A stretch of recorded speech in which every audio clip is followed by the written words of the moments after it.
Doutora Gabriela Stump, muito obrigada por ter aceito o meu convite, viu? Muito feliz pela sua presença aqui mais uma vez, pelo seu tempo precioso. Muito obrigada. Obrigada pelo convite, Bel. É sempre um prazer participar aqui com É, as entrevistas. eu te convido sempre, né? Eu faço questão de ouvir sua opinião, porque eu sempre te considerei uma sumidade na área da saúde, principalmente na área do autismo. Eu me lembro muito quando você editou aquele protocolo de atendimento sobre o transtorno do espectro autista. Achei muito bacana. Sempre admirei muito o seu trabalho, tá? Obrigada. Então, nós vamos trazer esse assunto hoje, nessa entrevista, sobre o autismo, um pouquinho em função da fala do presidente americano Donald Trump, um pouquinho em função da fala dele, mas também tem outros aspectos sobre o autismo. Faz tempo que eu estou querendo fazer uma entrevista específica, exclusiva sobre esse tema. Bem-vinda, querida. Obrigada. Doutora Bruna, muito obrigada por ter aceito meu convite, viu? É uma honra te receber aqui novamente. Muito obrigada.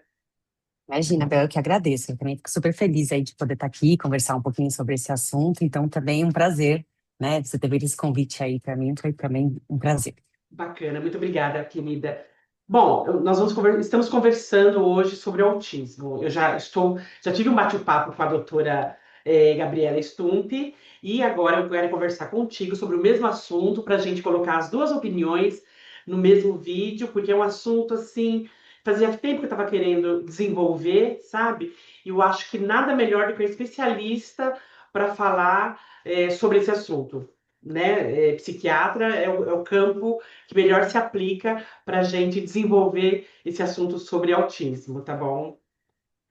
É isso aí. Eu acho que, inclusive, é importante frisar isso, né? Porque é bem específico mesmo, né? Esse manejo aí com autismo, e às vezes as pessoas até confundem, acham que tem que passar com neuro, outras coisas, mas basicamente ali as alterações realmente estão muito mais na área da psiquiatria, né? Na desordem ali na psiquiatria mesmo. Perfeito. Até porque trata de comportamento, né? Que é onde a gente trata, teoricamente, né? O restante não, Isso. a gente não trata, né? Uhum, uhum. Bom, vamos lá. Vamos começar do início. A gente vai chegar na questão do tratamento, vamos chegar na questão do diagnóstico, tá bom? O seguinte, para a gente iniciar o nosso bate-papo. O autismo, ele prevalece mais entre os meninos do que as meninas. Até a cor azul, ela é associada ao autismo, né? Para caracterizando a prevalência muito mais É, entre os menino. meninos, né? Quando uma mãe, ela se percebe grávida de um menino, é possível fazer algum teste para saber se o seu bebê será autista ou somente pelo comportamento depois que o autismo ele vai se revelar? Bom, sim, né? Em alguns dos casos, sim. A gente pode fazer um rastreio genético quando esse autismo ele é decorrente de alguma síndrome genética, realmente, né?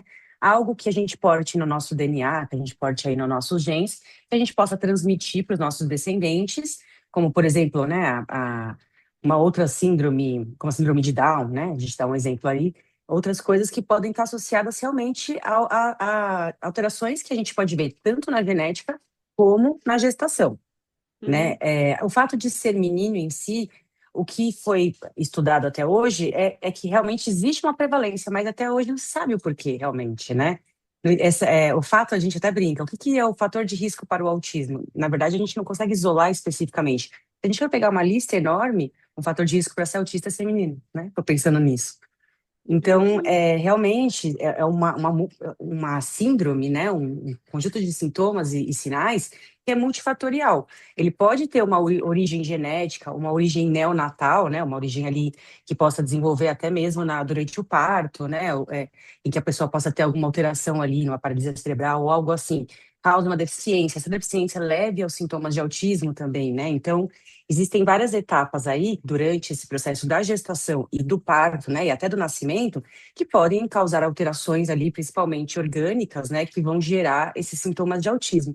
Mas, na maior parte das vezes, quando a gente pega ali uma investigação precoce no autismo, a gente observa que não existia nenhum fator assim tão palpável, algo que a mãe pudesse ter relatado na gestação que ela tenha visto de diferente, né? Às vezes é uma questão que a gente não consegue identificar a mesma causa, né?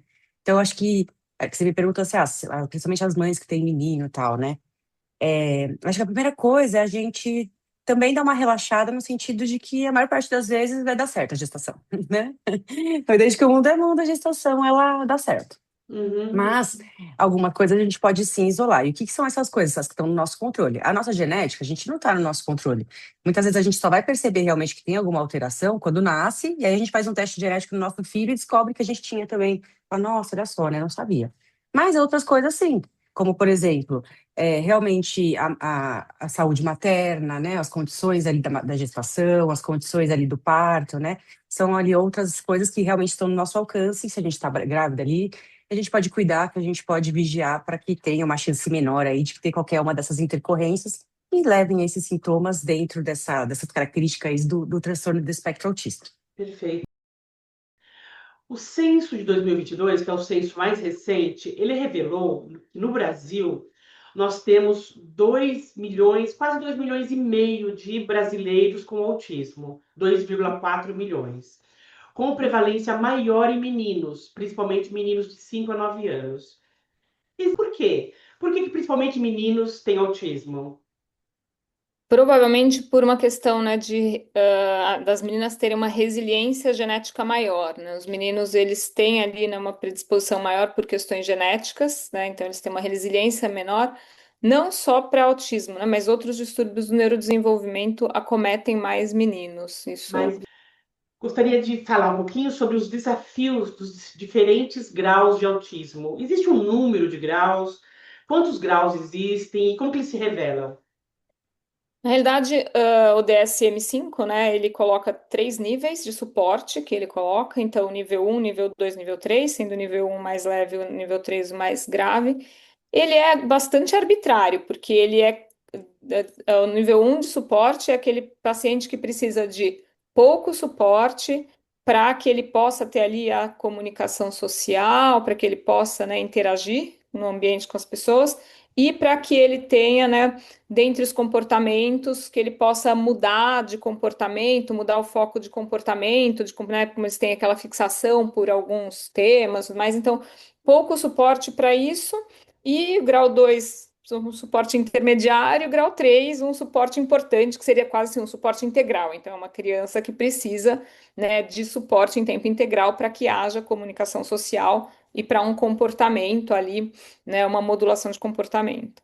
Perfeito. Essa alteração genética, né, que a gente pode até já estabelecer desde a da gestação, essa condição genética, então ela pode ser herdada do pai ou da mãe. E sendo menino, Pode sim. é herdado do pai ou não? Pode ser da mãe também? Pode ser da mãe também, inclusive, né? Como o menino ele tem os cromossomos, né, ali dele, ele tem o X e o Y, né? Então ele tem chances maiores ali de ter alguma manifestação de um transtorno genético, né? Uma vez que ele vai Uhum. receber ali esses genes aí do pai e da mãe como X e Y, né? Então, por isso, pode ser sim uma das questões em que em meninos algumas doenças vão se manifestar mais, né? Mas na maior parte das vezes aí, a gente não tem uma estatística maior, né? Se isso vem trazido ali do pai ou da mãe, realmente, né? Entendi, Quando a gente pega o diagnóstico ali, a gente vai isolar essa etiologia e essa etiologia vai ter as suas características ali, a sua peculiaridade. entendi. Doutora, em relação aos níveis de suporte do autismo, né, que tem grau 1, 2, 3, como que se manifestam no relacionamento com a família e a sociedade? Como é possível estudar e trabalhar tendo autismo? E acho que é legal a gente falar um pouco, então, né? Uma questão que a gente vem sendo mais atual ali, né? A gente, até então, teve um aumento de diagnósticos que os médicos até se questionam, mas isso foi causado por algo ou realmente porque a gente está enxergando mais, né? Isso é uma dúvida que até hoje a gente está tentando descobrir. Mas, de forma geral, ali a gente vê que ele tem manifestações de leves, muito leves, a manifestações muito graves, associadas, inclusive, ao que a gente está falando aqui, deficiência intelectual, por exemplo, né? Então, o Uhum, que vai fazer a grande diferença aí nesse suporte, nesses níveis, é o quanto realmente esse portador aí, né, dessas características aí, que podem ou não ser doença, se você está numa parte leve ali do espectro, você tem sintomas, né? Você tem algumas características do TEA, mas você está vivendo de uma forma funcional, você está dentro do espectro, mas você não tem um transtorno, né? Agora, quando isso começa a te atrapalhar, começa a te causar prejuízo, então você está aí dentro mesmo do transtorno do espectro, né?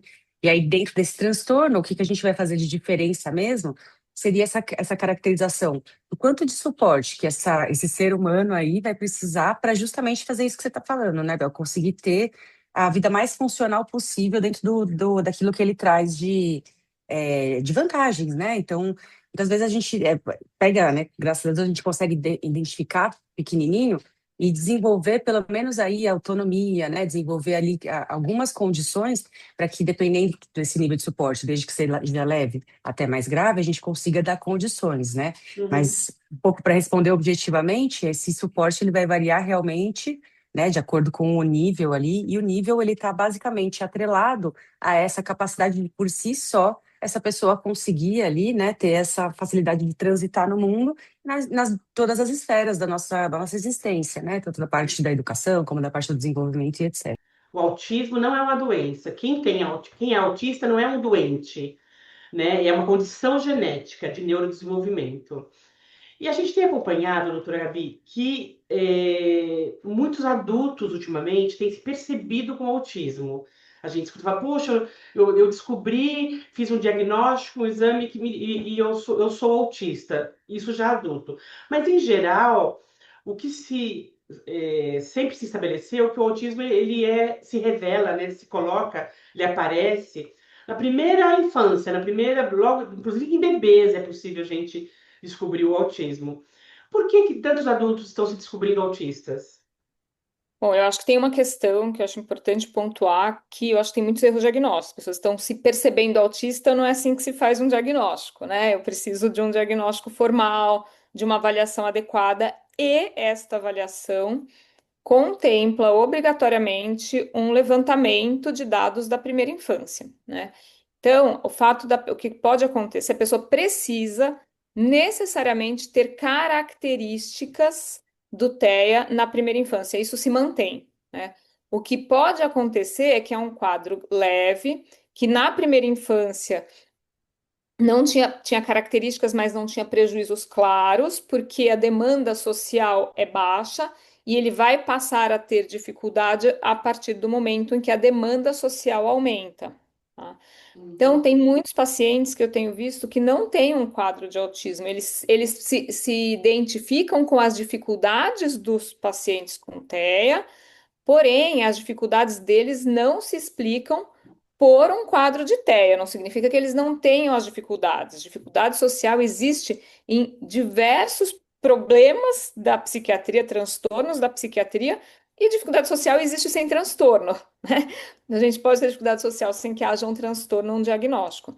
Então, mas de qualquer forma, se alguém vem para mim, né, para fechar um diagnóstico aos 30 anos, fala, olha, eu estou vendo coisas e eu acho que eu posso me enquadrar. Eu vou fazer uma anamnese sempre que possível, pedir que alguém que tenha dados objetivos, então alguém que conviveu com aquela criança, um adulto, né, mãe, pai, se possível, tio, tia, avó, irmão, que possa dar dados, ver vídeos dessa primeira infância. Então, essa semana mesmo, tem uma paciente que veio, que, enfim, se entendia como TEA, e aí, fazendo anamnese, vendo os vídeos da primeira infância, ela não tem TEA, ela tem outros transtornos psiquiátricos que justificam a dificuldade dela.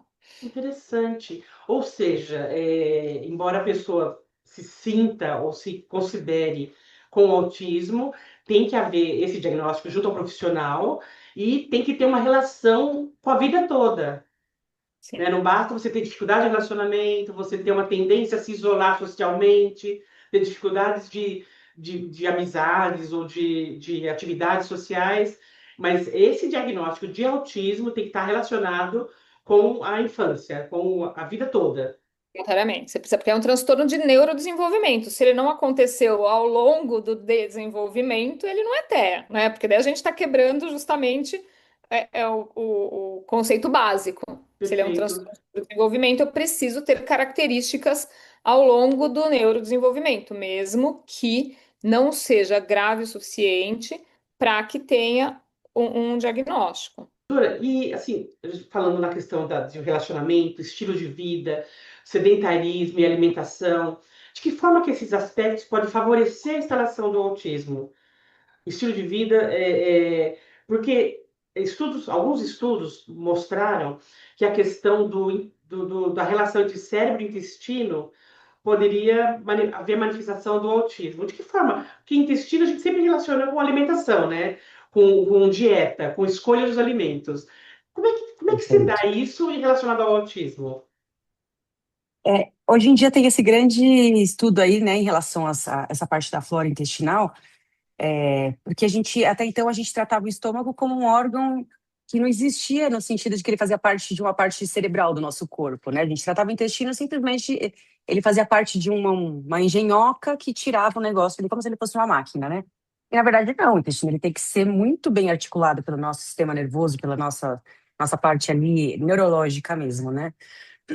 Então, a gente tem células em todo ali dispostas no nosso aparelho que elas vão responder a vários estímulos neurológicos, inclusive serotoninérgicos, né? Que hoje em dia o que tem estudado muito é esse efeito serotoninérgico também no intestino. A gente não consegue associar totalmente essa causa ou efeito. O que a gente consegue entender é que, na maior parte das vezes, quando a gente consegue equilibrar esse tipo de. O trato, né? Quando a gente deixa esse intestino funcionando direitinho, com a flora exata, né? Ali com equilíbrio, isso vai predispor ao nosso organismo que a gente tenha realmente um funcionamento melhor de todos esses neurotransmissores que também estão no nosso cérebro, também estão em outras regiões ali, né? Ativam outras regiões. Então, existe esse papel muito importante para todos nós, né? Tanto quem não está no espectro, como quem está no espectro, de que realmente o intestino ele vem trazendo essa mensagem aí de que a gente precisa não só cuidar da alimentação como algo para fazer dieta, para conseguir realmente não sentir incômodo porque não está conseguindo ir no banheiro, né? A gente tem que cuidar do nosso intestino como se fosse um órgão que comanda a nossa cabeça mesmo, né? A gente tem que Olha que cuidar dele. interessante aqui. Ou seja, que acaba até influenciando em outros aspectos, né? Não só especificamente de estômago, né? Só para limpar nosso organismo, né? Ele também ajuda em todo Uhum. esse equilíbrio dos nossos neurotransmissores, etc. Cita a questão da microbiota intestinal. Isso tem relação com o alimento? Com o que a pessoa come, com a dieta?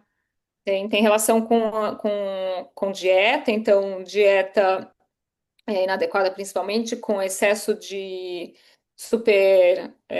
ultraprocessados, né? Olha.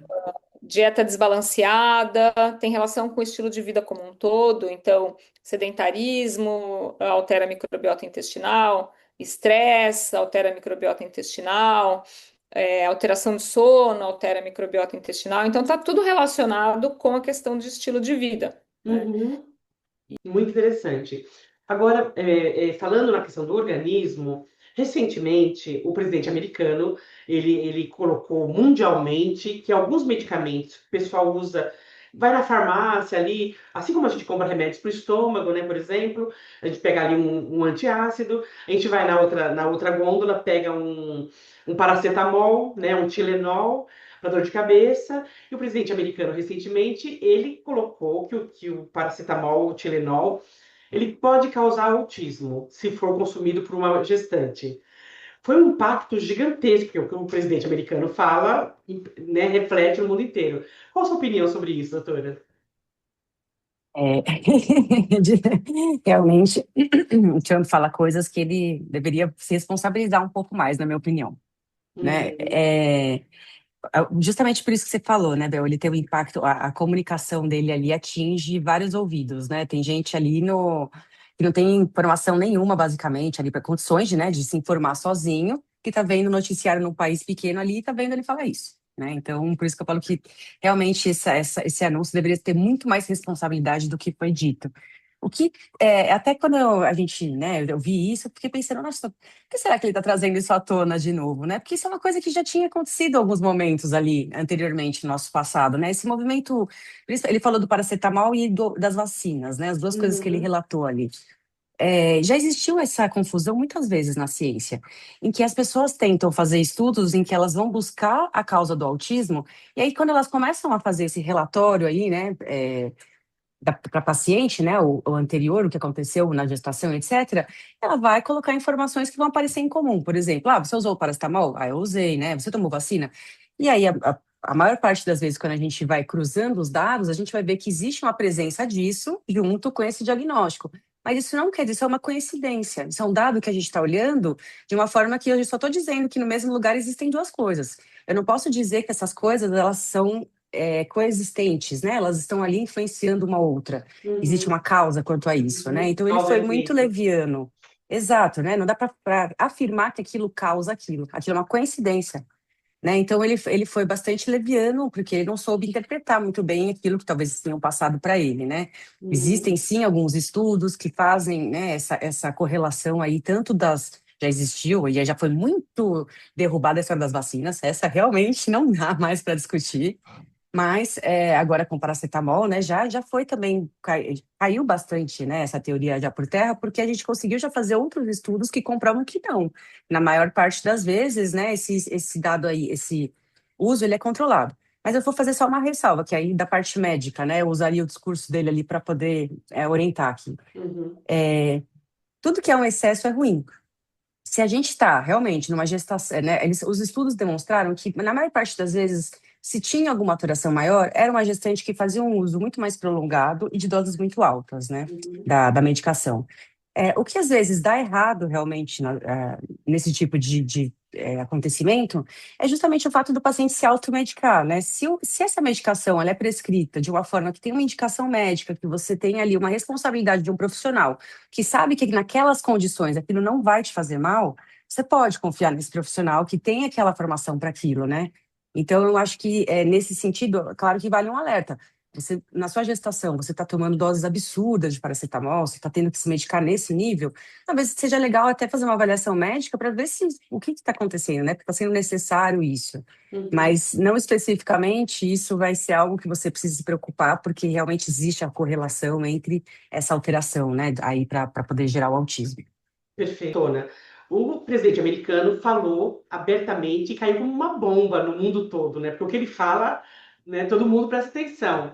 Que o Tilenol, que é um medicamento muito utilizado, inclusive no Brasil, no mundo todo, que a base dele, né, o ingrediente ativo, o elemento ativo é o paracetamol. Quando consumido por gestantes, pode trazer, pode não, ele afirmou que muito do autismo é gerado por esse medicamento. Qual que é a base disso? Por que ele falou isso? Qual a sua opinião?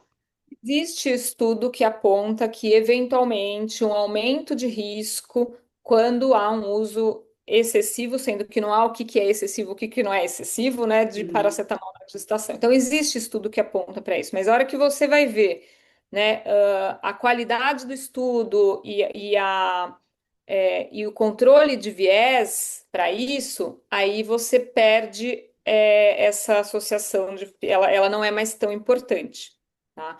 Então, porque, por exemplo, pode ser que ela seja uma pessoa que usa mais paracetamol porque ela tem mais, assim, né, mais enxaqueca, né? Vamos supor. É, bom, enxaqueca é uma doença que está relacionada à inflamação de baixo grau. Inflamação está relacionada à microbiota, está relacionada a outras questões e que talvez estas sejam questões que levem a. Então, assim, pode ser que o Tilenol ela é uma consequência de outros parâmetros maternos que aumentam o risco, mas que também fazem com que use paracetamol, mas não é o paracetamol que está causando. O paracetamol é também uma Perfeito. consequência de algo de Que ele não base. considerou, né, na fala dele. Sim, ele não considerou diversas coisas na fala dele. Nossa, ou seja, esquece o que ele falou, não tem nada a ver. Quem tem o hábito de consumir eventualmente paracetamol para dor de cabeça, assim, não Não precisa se preocupar com o autismo em relação a isso. Não, a única medicação que tem uma associação robusta de risco com autismo é ácido valproico na gravidez. Essa é a maior associação, de fato, uma É qual? associação. Repete, por favor. Ácido valproico, ela é uma medicação é usada para epilepsia, ele é um Hum, anticonvulsivante, mas ele também é usado como estabilizador de humor. E se não me engano, ele pode ser usado também como profilático para enxaqueca, também ele é usado. Não sei se outras Ou seja, indicações. não é um medicamento tão comum, né? Não é tão popular. É uma medicação usada exclusivamente sob prescrição médica, então não é uma medicação que ninguém vai comprar na farmácia para Que é tomar. diferente do Tilenol. Qualquer um vai ali, pega e compra e toma, né? Exatamente. Entendi. Por isso que talvez tenha causado tanto impacto. Porque é uma medicação que o mundo todo consome, né?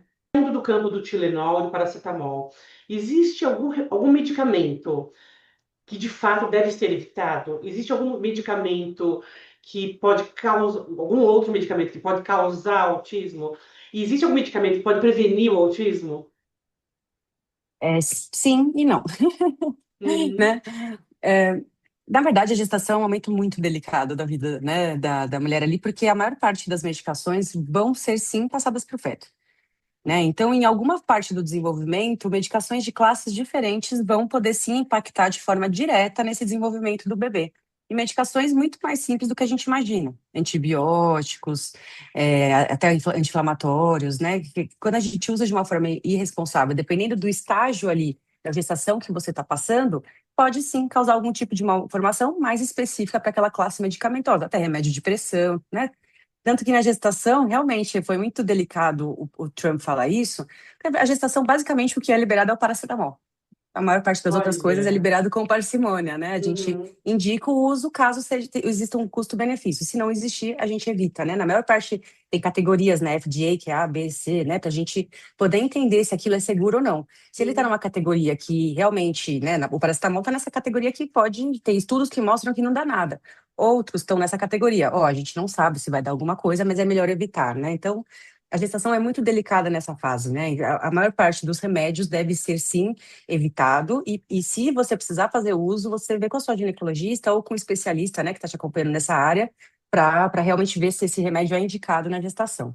Agora, para prevenir, existe, né, já há muito tempo, a reposição do ácido fólico, né, que é feita ali no começo da gestação, que é quando a gente está fazendo a nossa formação do nosso tubo neural, da nossa neurologia mesmo, né? Uhum. Então, já, isso é o que eu estou falando para a maior parte dos médicos, eu acho que vai ser meio que, nossa, isso aí é muito simples.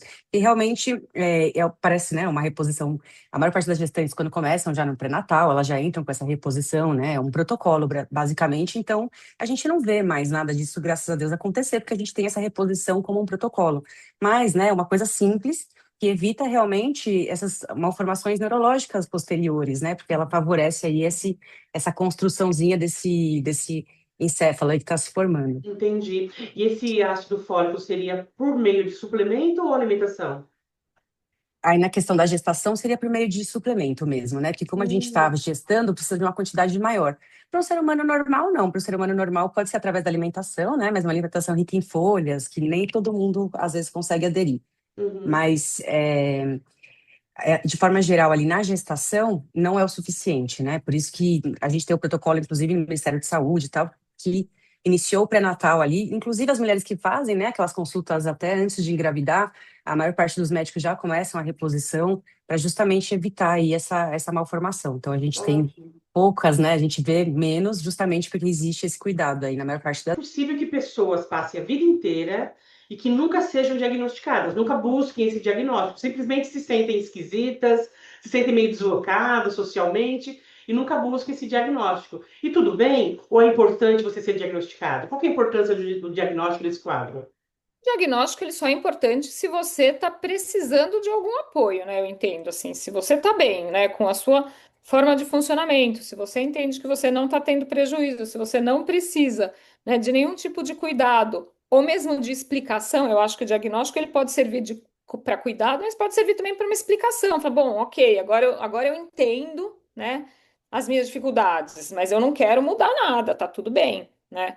Então, assim, eu já tive já paciente que veio trazido para mim criança pequena, um menininho, eu lembro bem, de uns 3 aninhos, e eu fiquei na dúvida um pouco do diagnóstico dele na época, se ele tinha um transtorno de linguagem ou se ele tinha um autismo, mas o pai dele era claramente um autista, né? E eu percebi, né, ali na primeira consulta, falei, esse pai é autista, né? O que me dava, bom, mais chance do menino ser autista mesmo. E aí, ao longo dos cuidados do menino, do processo diagnóstico, eu fiquei na dúvida, encaminhei para intervenção e fui acompanhando o menino. ao longo desse processo, a mãe dele deprimiu e passou a ser minha paciente. E aí ela vinha, assim, eu não tinha abertura para falar sobre a questão do pai. Aí ela veio e falou assim, doutor, eu tô começando a achar que o meu marido é autista.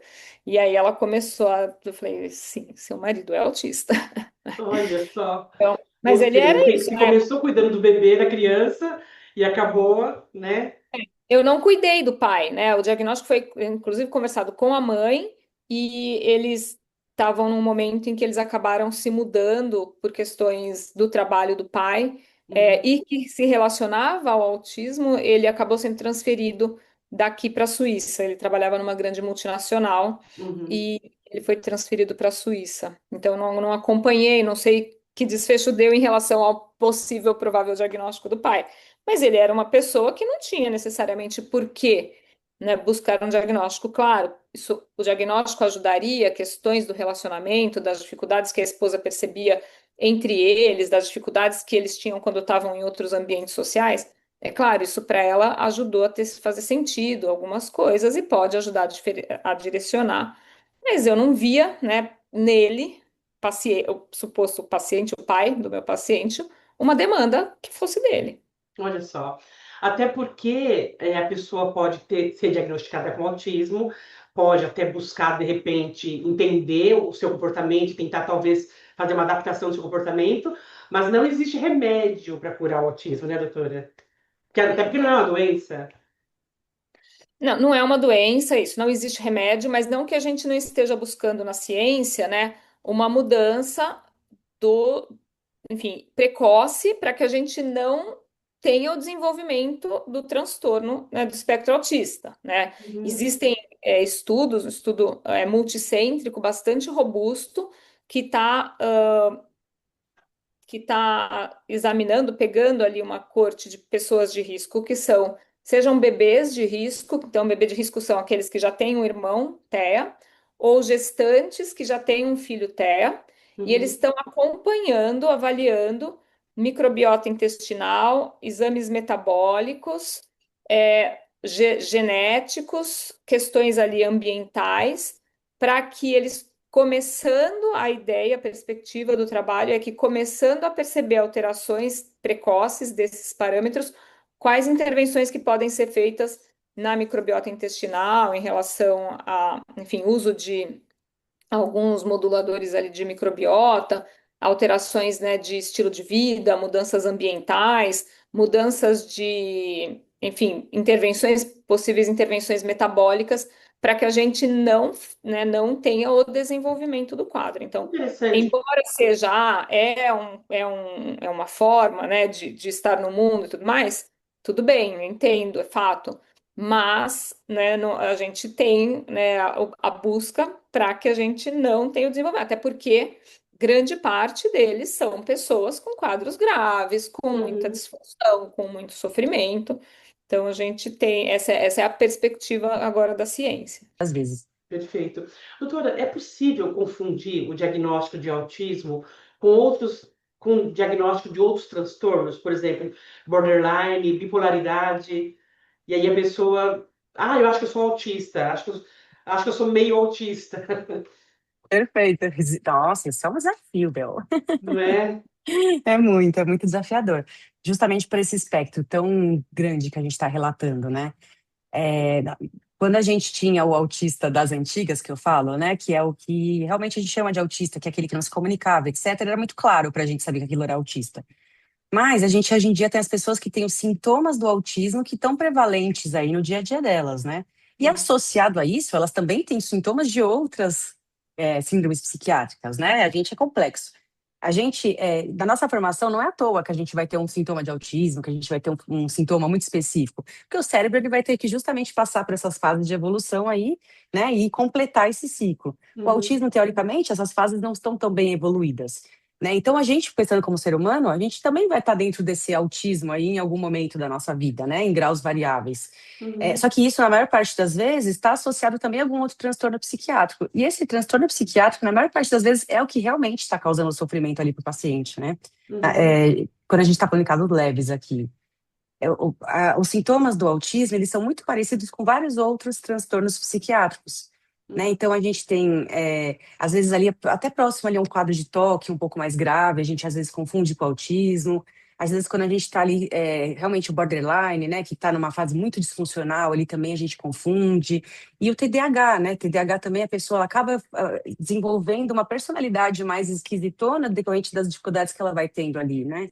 Uhum. Então, isso acaba sendo, quando a gente pega esse ser humano que chega, né, com esse sintoma, é bem difícil de diferenciar mesmo, principalmente com essa onda que a gente tem agora das pessoas até quererem se identificar um pouco com isso para se sentirem um pouco mais pertencente, né? Tipo, nossa, eu Uhum. tenho algum problema, eu sou muito doido, o que que não é possível? Ah, acho que eu devo ter autismo, né? Uhum. Então, eu Uhum. acho que também tem um pouco dessa busca ali de você tentar fazer parte um pouco de uma coisa que justifica o seu sofrimento, né? Uhum. O tratamento, doutora, uma vez uma pessoa que recebe o diagnóstico de um profissional que foi diagnosticado com autismo, né?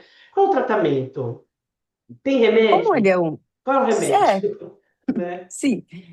Sim, tem remédio, mas como o autismo, ele é realmente como a gente está descrevendo aqui, né? Ele é uma alteração no desenvolvimento mesmo de algumas partes ali cerebrais, né? Então, o tratamento principal para a gente modificar a vida dessa pessoa é fazer esse desenvolvimento.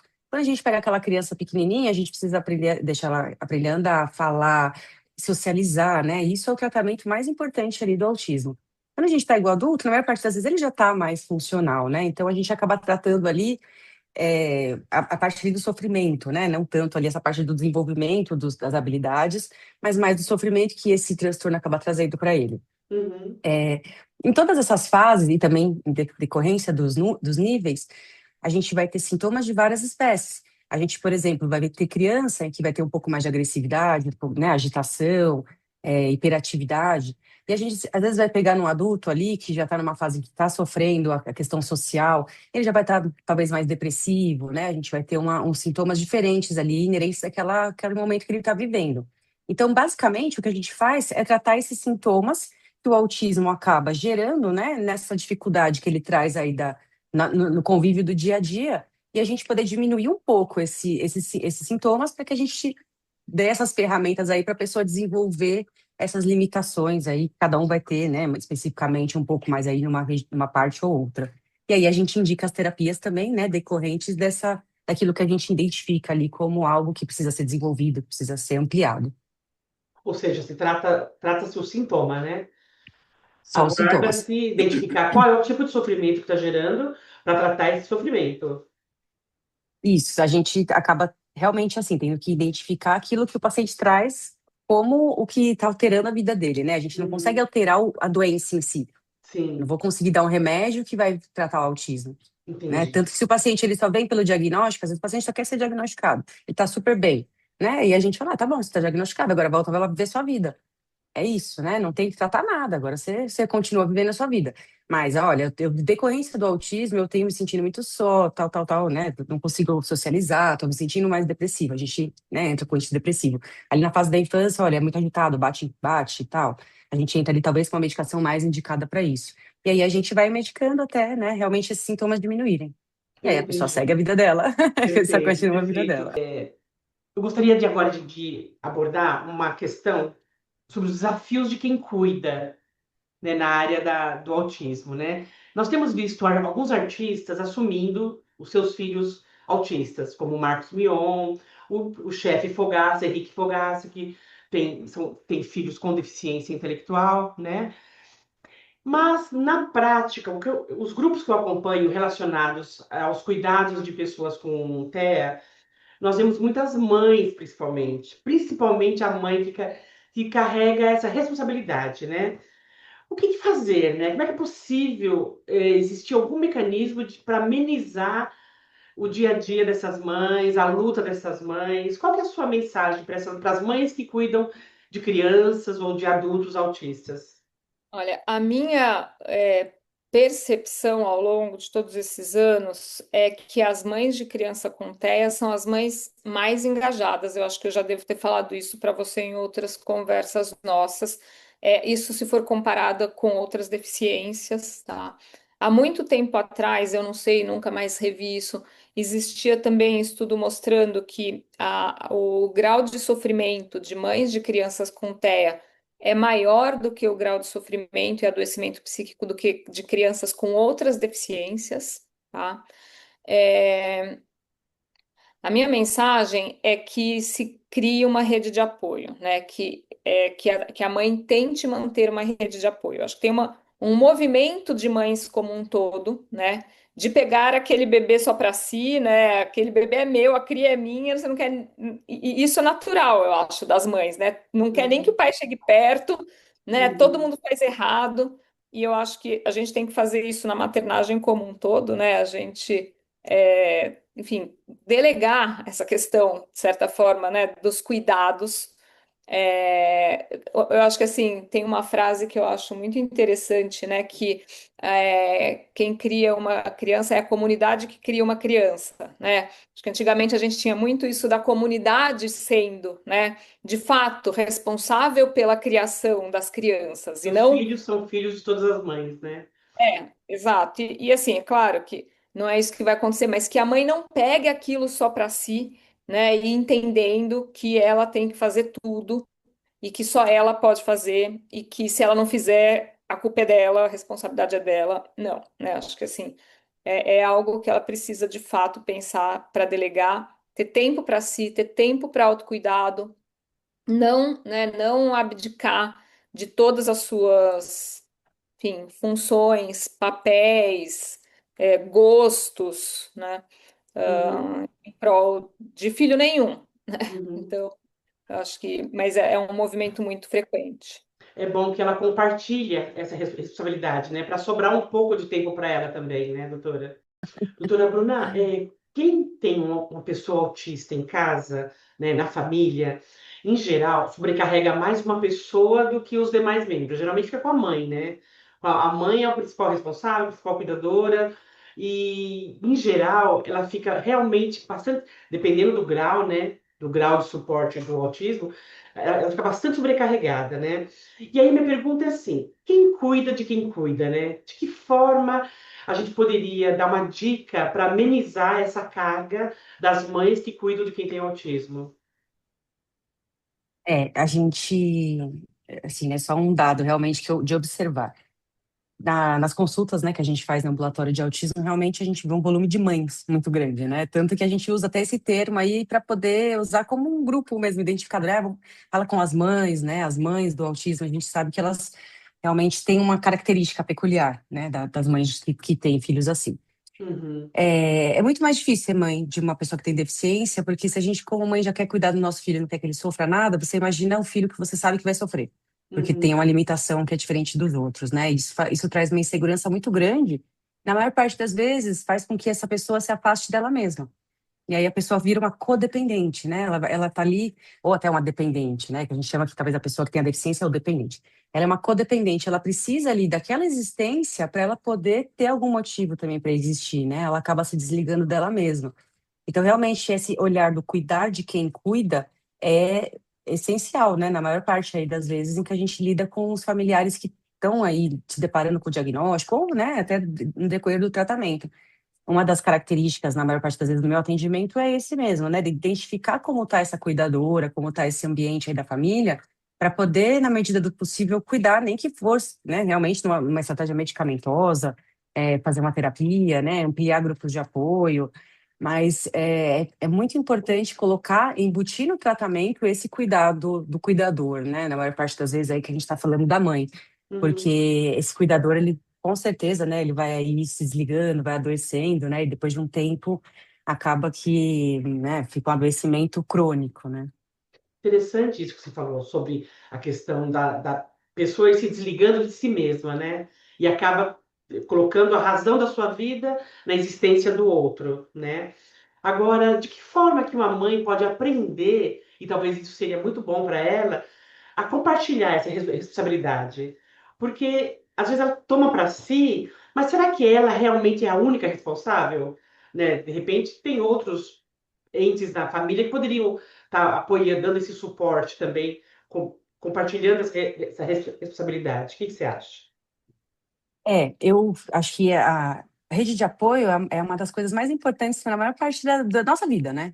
Todo ser Uhum. humano que a gente está doente, se a gente tem um bebê, se a gente está numa uma situação na vida em que a gente está um pouco mais frágil, a gente não pode, não, né? A gente precisa ter esses outros seres humanos aí para contar.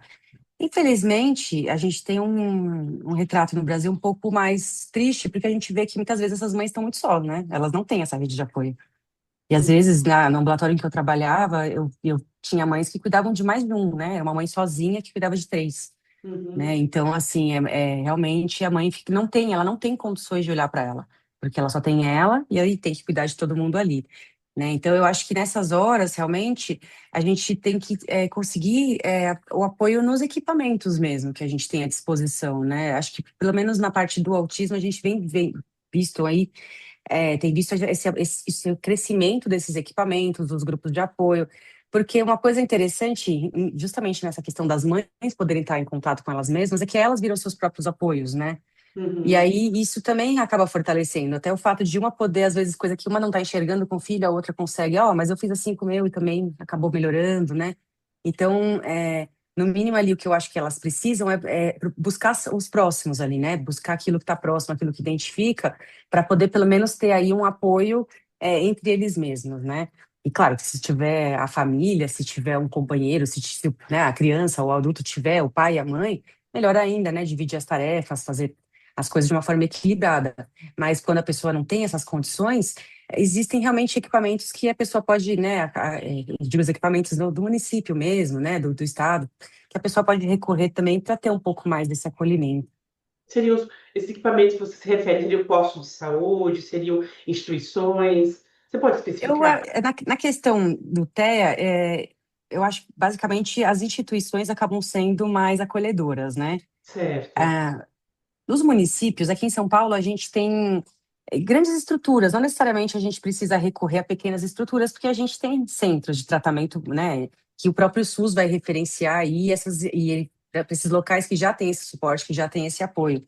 Mas a gente, nas cidades, né, de forma geral ali, a gente pode buscar realmente em céu, né, aí procurar a estratégia que o município traga ali para poder trazer esse apoio comunitário, né? Às vezes a gente tem um SECO, né? Não necessariamente tem um CEL, mas tem um SECO, uma cidade um pouco menor tem um SECO. O próprio CAPS, né? O próprio ali, a própria UBS da região, né? A saúde ali, na maior parte das vezes, ela vai estar em contato com esses equipamentos que compõem essa rede aí para a pessoa poder recorrer. Isso é o que a gente chama de RAPS, né? Que é a rede de apoio psicossocial. Todo município, todo local ali, ela vai ter essa RAPS. E essa RAPS a gente às vezes não sabe acessar, mas se a gente acessar um equipamento de saúde ali da nossa região, né, esses que a gente tem ali a porta de entrada, a gente vai conseguir ser referenciado para esses locais. Bacana essa dica que você deu, viu? Muito importante. Porque muitas vezes os familiares, a mãe principalmente que está cuidando, ela fica muito voltada ao cuidado físico, né, esse contato físico, e ela fica meio sem tempo, né? Ela fica o tempo todo cuidando da casa e cuidando desse filho, dessa pessoa, né, com autismo, e fica sem tempo de buscar. E resolve não buscar. E resolve e se afasta desses equipamentos. Eu acho que esses equipamentos são a resposta que pode amenizar esse fardo, né? Essa Sim, sobrecarga. Não é, doutora? sim. Sim, e até porque eu acho que às vezes a gente perde, né, um pouco a nossa fé nos nossos equipamentos, porque é difícil acessar, realmente. Mas a Uhum. gente tem esse direito como cidadão, né? A gente tem ali, e existe um programa para isso, né, do Ministério da Saúde, do SUS, que é para atender realmente as pessoas com deficiência e elas poderem acessar, inclusive, então as pessoas nem imaginam, às vezes, os direitos, né? Que a gente pega aí essa mãe que tem os três filhos, às vezes ela nem imagina, mas ela pode, né, essas crianças elas têm benefícios, elas têm ali auxílios que às vezes, né, as pessoas podem acessar e ter também um tempo, né, para poder cuidar, comprar um remédio, fazer ali né, ou contratar alguém. Uhum. Então, também às vezes a gente se distancia desses equipamentos e perde até a oportunidade de poder estar direcionada para essa parte social que vai ajudar a gente, né, para essa parte aí até assistencial, né? E também existem algumas instituições, né? Algumas instituições que oferecem serviços para serviços, atendimentos, dicas, apoio, suporte para pessoas com TEA. É interessante que sejam procuradas essas instituições? Sim, sem dúvida. Eu acho que, principalmente, eu acho que uma das coisas que faz muito sentido, né, para o ser humano em geral, é a busca justamente, como você falou, os grupos, né? Os grupos de apoio, os grupos, porque é uma questão de você ter um grupo de pertencimento, né? De você perceber que você não está sozinha, de perceber que tem pessoas que compartilham, né? Das mesmas dificuldades. Isso é uma coisa muito importante, né? Perfeito, doutora. Ok, muito obrigada pelo seu tempo, pela sua opinião, pela sua entrevista. É sempre bom aprender, é sempre bom conversar contigo, viu? Muito Alguma obrigada. consideração final, alguma coisa que você gostaria de falar em relação ao autismo? Alguma coisa que eu não tenha perguntado? Tenho uma consideração. O diagnóstico não é feito pelo TikTok, não é feito pelo Instagram. Acho que essa é Perfeito. uma consideração. E outra questão, né, que eu tenho falado muito é transtornos de desenvolvimento não são. é, eu tenho um pouco a sensação que as pessoas estão buscando o diagnóstico como grupo de pertencimento, como grupo identitário, né? Uhum, As pessoas que têm TEA normalmente sofrem muito, né? Não é uma coisa assim, ah, é meu grupo de identidade. Aquilo que eu acho que eu falei uhum. na outra entrevista, né? Grupo de pertencimento é o pessoal do basquete, é o pessoal do tricô, é o pessoal, né? Enfim, é isso que é grupo de pertencimento, né? Transtorno de desenvolvimento não é grupo de pertencimento e identidade. É claro que se você tem, você vai pertencer, você vai, mas acho que existe uma busca, né, de um pertencimento por essa via, né, de pessoas que não têm o quadro normalmente. Então, Perfeito, doutor. Muito bem lembrado, viu? Porque muitas vezes existem alguns influenciadores, eu conheço um, estou me lembrando agora de um específico, ele se coloca como autista. Poxa, eu me descobri, puxa, eu acho que eu sou autista, tal. Muitos jovens que seguem esse influenciador, eles se identificam com o jeito dele, com a forma dele se comunicar. Esse jovem também pode pensar, puxa, se ele é autista, talvez eu também seja, né? exatamente. E outra coisa importante, né? Assim, o diagnóstico, para que ele exista, ele precisa primeiro cumprir uma gama grande ali, né? Gama de características, de sintomas, tá? Então você precisa cumprir critérios, que não é só Uhum. eu tenho, sou parecido com, né? Você precisa cumprir critérios rigorosos. E outra coisa muito importante, para que haja o diagnóstico, a pessoa precisa ter prejuízo e sofrimento em diversos âmbitos da vida dela. Então, emocional, social, casamento, escola, o trabalho. Trabalho. Uhum. É preciso que haja, né, prejuízo formal e sofrimento formal. Então, muitas vezes quando vem assim, ah, mas também estou achando que meu marido também é. Eu falo, olha, ele não tem prejuízo, ele não tem sofrimento, ele não é. Ele pode até ter características, mas isso é condição sine qua non, porque senão a gente fica, como disse meu professor numa das minhas primeiras aulas de psiquiatria, diagnosticando o amiguinho do lado. Porque parece um pouco com isso, porque parece um pouco com aquilo. Não é isso o diagnóstico psiquiátrico, a gente tem que tomar muito cuidado. Como eu disse, dificuldade social é uma característica que as pessoas podem ter como forma de, enfim, do ser humano, do mesmo jeito que tristeza. Então, a gente precisa tomar muito cuidado com isso. Eu já tive dificuldades sociais numa época da minha vida, eu não tenho nada de autismo. Então, o diagnóstico, qual médico que deve ser procurado? Só psiquiatra ou algum outro? Os neuropediatras também, né, normalmente, mas são principalmente, como por ser um transtorno do neurodesenvolvimento, ainda os psiquiatras da infância e adolescência são os que têm maior proficiência, porque os psiquiatras que fazem adultos não passam, né, pelas cadeiras da infância, da psiquiatria da infância, eles têm menos proficiência. Claro, podem dar o diagnóstico? Claro que podem, mas as pessoas que têm mais conhecimento, né, no dia a dia, são os neuropediatras e os psiquiatras da infância e adolescência, e os pediatras do desenvolvimento, que agora a gente tem tido no Brasil pediatra do desenvolvimento, né, que não tinha Perfeito. antigamente no Brasil. Muito Mas obrigada, doutora. qualquer médico que se sinta Não é apto pode qualquer, dar. ou qualquer Né? terapeuta, psicanalista, né? Não é por aí. Tem que seguir um protocolo, não é? Um protocolo para que se. Eu acho que tem duas questões, né? Você precisa conhecer o transtorno em si e você precisa conhecer os diagnósticos diferenciais que podem explicar aqueles sintomas que não sejam autismo. E o que está acontecendo, o que eu tenho visto é isso. As pessoas vão lá, veem características do TEA não elencam os diagnósticos diferenciais, e isso é condição de toda a medicina. Para você fazer um bom diagnóstico, não basta você olhar para a possibilidade diagnóstica, você precisa elencar o maior leque possível de Uhum, opções de diagnósticos diferenciais para que você encontre o melhor diagnóstico. Porque senão perfeito. você só olha aquilo e você só diagnostica aquilo e você erra, você só vê aquilo onde não tem também, né? Entendi. Muito obrigada, doutora, viu? Obrigada de coração. Tudo de bom para você. Para você também, até mais. Até Um mais. beijo. Tchau, tchau. Perfeito.